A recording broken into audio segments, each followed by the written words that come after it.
আমার মা ভাই শুনে খুব খুশি হলো আর বিনা বাক্যতে রাজি হয়ে গেল। আমাকে জিজ্ঞাসা করার পর আমি বললাম, শামীম 2 বছরের ছোট, কেমনে কি। তারপরেও আপনারা যা মনে করেন। সেই রাতে শামীম সহ সবাই আমাদের বাড়িতে থেকে গেল। পরের দিন শাহেদদের বাসায় গিয়ে আমার মা ভাই তাদের বিষয়টা বোঝালো। তারা বুঝলেও শাহেদ বুঝে না। যাই হোক, শামীম অল্প সময়ের মধ্যে বিয়ের টুকিটাকি বাজার করলো, আমার জন্য শাড়ি, কসমেটিক সব কিনে আনলো। রাত 11টায় আমাদের বিয়ে হলো।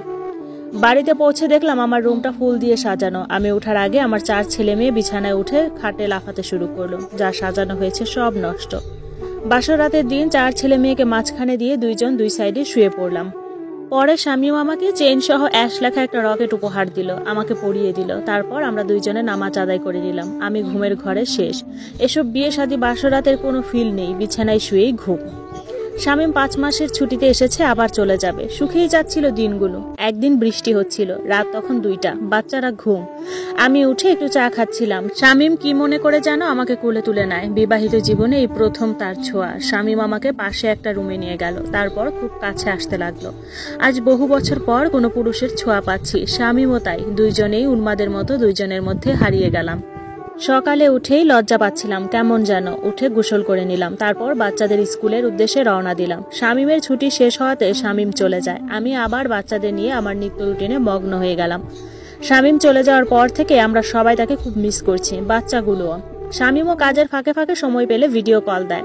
ওরা ঘুমালে শামীমের সাথে কথা বলতে পারি না তেমন, কারণ তখন আমার নিজেরই অনেক ঘুম পায়, তাই ঘুমিয়ে যাই। শামীম বিষয়টা নিয়ে কিছু না বলেও তার কথাবার্তায় বুঝতে পারি। কিন্তু সারাদিন অনেক ক্লান্ত থাকি, আর ছোট বাচ্চাটার কথা কি বলবো।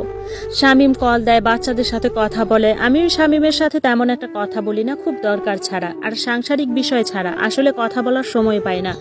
ইদানিং একটা নাম্বার খুব জ্বালায় মুতে, খুব সুন্দর সুন্দর SMS দেয়, বিভিন্ন ছন্দ, কৌতুক, গল্প। আমি পড়তে ভীষণ মজা পাই। অনেক সময় লাভ রিয়েক্টও মারি। ছেলেটার সাথে একটু সখ্যতা গড়ে ওঠে। 2 বা 3-4 দিন পর একটু করে ফোনে কথা বলতাম, তাও 5 মিনিটের বেশি নয়, কারণ 4 বাচ্চা নিয়ে মাথায় চিরুনি করার সময় পাই না। আবার এসব ছেলেটা এত দারুণ দারুণ আবেগে SMS দেয় যে আমি না গলে থাকতে পারলাম না। তবে ছেলেটাকে ছোট ভাই বলতাম। ইদানিং শামীম আমার সাথে তেমন কথা বলে না, বুঝতে পেরেছি কোনো কারণে সে আমার উপর রাগ, কিন্তু কেন সেটা আজও বুঝতে পারি নাই। দিন ভালোই যাচ্ছিল। দেখতে দেখতে 3টা বছর কেটে যায়। আমার বাচ্চাগুলো বড় হয়। 3 বছর শামীম আমার সাথে কথা বলেনি। ভিডিও কল দিত, দিনে 3 বার। বাচ্চাদের দেখতো, আমাকে দেখতো, কিন্তু কথা বলতো না। এই 3 বছরে ছেলেটার সাথে অনেক ভালো সখ্যতা হয়ে যায়। আমার বাচ্চারাও তার সাথে কথা বলতো। 3 বছর পর হঠাৎ এক দুপুরবেলায় শামীম বাসায় এসে হাজির। আমি মাছ কাটছিলাম। শামীমকে দেখে বাচ্চারা চিৎকার চেঁচামেচি শুরু করে বাবা বাবা বলে। আমি গিয়ে সালাম দিলাম। আমার সাথে একটুও কথা বললো না। মেয়েকে বলল, তোমার মারে বলো ভাত দিতে। আমি বাসায় যা ছিল তাই দিয়ে ভাত দিলাম। সে গোসল করতে গেল, আমার সাথে একটু কথা বলছিল না। খাওয়া দাওয়ার পর বাচ্চাদের সাথে গল্প করছিল। আমি রান্না নিয়ে বিজি।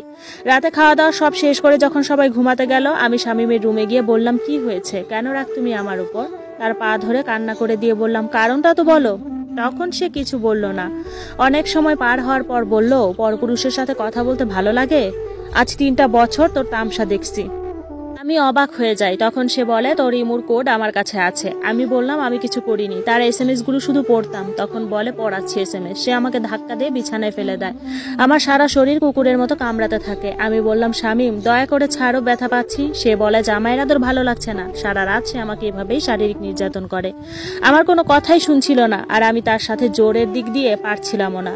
সকাল হতেই সে আমাকে ছেড়ে দেয়। আমি কান্নাতে আর শরীরের ব্যথায় শেষ। সে ইচ্ছে করে আমাকে এমন শাস্তি দিয়েছে। আমি একটা রুমে গিয়ে বসে থাকি, গোসলও করি নাই। আমি রুমের দরজা বন্ধ করে ঘুমিয়ে যাই। যখন ঘুম ভাঙলো দেখলাম রাত 9টা। আমার খুব জ্বরও এসেছে। উঠে গোসল করে নিলাম। খিদে লেগেছে, তাই দরজা খুলে খেতে গেলাম। দেখলাম রহিমা খালা 4 বাচ্চা সামলিয়ে যা পেরেছে রান্না করেছে। ছোটটা ভাত খাচ্ছিল, আর টুইনগুলো আমার সাথে কথা না বলে আমার পাশে দাঁড়িয়ে আছে। আমি ভাত খেয়ে চলে আসলাম। একটুও কথা বলতে ইচ্ছে হচ্ছিল না। আমি রুমে আসতেই টুইনগুলো আসলো। আমি দরজা বন্ধ না করে লাইট অফ করে শুয়ে পড়লাম, আর টুইনগুলো কিছু বললো না, চুপচাপ দাঁড়িয়ে আছে। আমি ঘুমের ঘোরে হারিয়ে গেলাম। রাতে যখন ঘুম ভাঙলো তখন নিজেকে কারো বুকে আবিষ্কার করলাম। দেখলাম শামীম আমাকে জড়িয়ে ধরে আছে। মাটি, আমি দুঃখিত তোমার সাথে এমন ব্যবহার করার জন্য। আমি চাই না তুমি অন্য কারোর সাথে কথা বলো। আমি বিদেশ থেকে একেবারে চলে এসেছি। আমার আর যাওয়ার ইচ্ছে, শখ কিংবা প্রয়োজন কোনোটাই নাই। আমি আর রাগ করে থাকতে পারলাম না। আসলে কোনো মেয়ের স্বামী যদি এমন করে বলে, আশা করি সে আর রাগ করে থাকতে পারবে না। আমরা মেয়ে, আমাদের মন সরল। 7 খুন করলেও আমরা মাফ করে দেই, কারণ বাঙালি নারী আমরা স্বামী ভক্ত।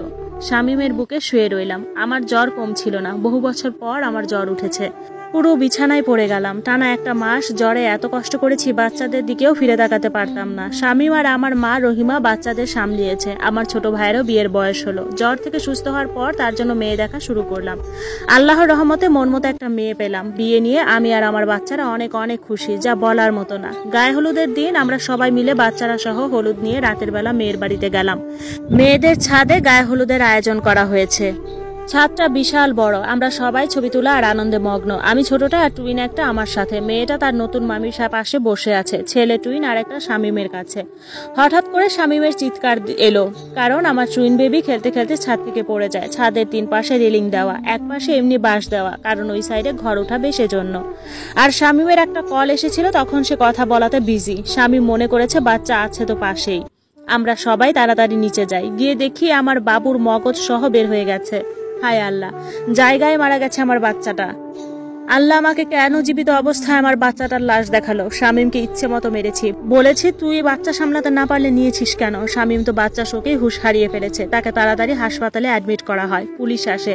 আমার বাচ্চাটাকে দেই না পুলিশের কাছে, টাকা দিয়ে কোনো রকমে ম্যানেজ করি। বিয়েটা আর হলো না। পরের দিন সকালে আমার কলিজাটাকে দাফন করা হয়। আমি এই শোক নিতে পারি না। সেদিন যে হুঁশ হারিয়েছি, আমার হুঁশ এসেছে 7 দিন পর। আমি আমার বাচ্চাটাকে মৃত্যুর পর আল্লাহর থেকে খুঁজে নেব। আমি ঘরে ঢুকতে পারতাম না। তার জামা কাপড় সব নিয়ে শুধু কান্না করতাম। আমার বাচ্চা মারা যাওয়ার 7 মাস পর ঘরোয়াভাবে ভাইয়ের বিয়ে হয়। আমি বিয়েতে যাই না। আমি টানা 2টা বছর শামীমকে দোষারোপ করেছি, যদিও শামীমের দোষ নেই, কারণ মৃত্যু এভাবেই ছিল। শামীমের সাথে টানা 2টা বছর বাচ্চাদের আমি কোথাও যেতে দেই নাই। আমার 3 বাচ্চাকে আমি চোখের আড়াল হতে দিতাম না। বাথরুমে গেলেও দাঁড়িয়ে থাকতাম। আমি ঘুমাতে পারতাম না, আমি খেতে পারতাম না। একদম শুকিয়ে গেছি। এক ধরনের মানসিক রোগী হয়ে গিয়েছিলাম। আমার বাচ্চাদের কারোর সাথে মিশতে দিতাম না, এমনকি তাদেরকে ধরতেও দিতাম না। 2টা বছর আমি কিসের মধ্যে ছিলাম আল্লাহ জানেন। আমার ছেলে মারা যাওয়ার 2 বছর পর আমি কনসিভ করি। আল্লাহর কি হুকুম। কনসিভ করার পরেও আনন্দ নেই। আমি শুধু আমার সেই সন্তানকেই চাইতাম। আল্লাহকে বলতাম, আল্লাহ আমার ওই বাচ্চাটাকেই তুমি আমার গর্ভে দাও। আমি এই গর্ভকালীন সময়েও আমার বাচ্চাদের একটু অযত্ন হতে দেইনি। আল্লাহর রহমতে আমার ছেলে হয়। আমি 7 দিন পর বাসায় আসি। বাসায় আসার পর আমার বাচ্চা হয়েছে। আমি নিজের বাচ্চা থেকে ওদের যত্ন করতাম বেশি। খাটে জায়গা হতো না, তখন আমি আরেকটা খাট আরেক রুম থেকে আনিয়ে নেই আমার রুমে, কারণ বাচ্চাদেরও আমি একা রুমে রাখবো না। শামীমও বাচ্চাদের অনেক কেয়ার করে। আমার সন্তান হওয়াতে সবাই অনেক খুশি। এরপর আমি আর বাচ্চা নেই নাই। আমার 4 সন্তান নিয়ে আমি সুখে জীবন কাটাতে লাগলাম। শামীম আর বিদেশ যায়নি। দোয়া করবেন আমার সন্তানদের জন্য।